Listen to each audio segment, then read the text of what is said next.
What's up mga kauragon? Ayan na, nilagay na ng nanay ko yan. Talbos ng kamuti yan mga guys. Kamuting kahoy. Ginataang talbos ng kamuting kahoy. Ayan. Siyempre, cooking ng ina mo yan. Kaya masarap yan mga guys. Ha? Ganyan yan mga guys ang pagluto niyan. Kailangan dahan-dahan lang sa apoy. At ano yan? Yan. Yan. Yan ang ekspertong tanging ina ko. Ha? Ganyan yan. Okay, tama mga guys. Kung ano kaganda yung nanay ko. Ganito lang ang luto namin sa probinsya mga guys. Ha? Yun, isa. Mamaya yan mga guys. Medyo ayos na yan, ha? Tingnan mo mga guys, mga kauragon, ang nilagay natin dyan, tinapa lang at saka siling labuyo.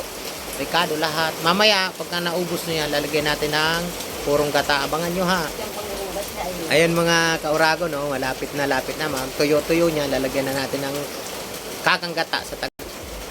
Ay mga guys, konti na lang, konti na lang yung unang sabaw natin. Mamaya pag tuyo na.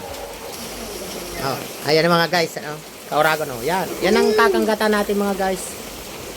Ang talbos ng kamuting kahoy mga guys. Yan bagang para cooking ina mo. Yan, pagkulo niyan mga guys, pag konti na lang, hanguin na natin yan. Ayan mga kaurago, konti na lang. Tutuyo na natin yan mga kaurago.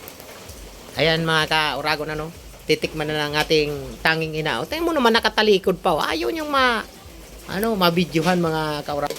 Tingnan niyo mga guys, sus, nagmamanti-mantika na yan, mga ganyan. Ayos na yan, mother. Huwag mong kaubusan masyado ng sabaw para medyo masarap. Pero masabaw pa ba? Ilaw pa ang sabaw. Ilaw pa.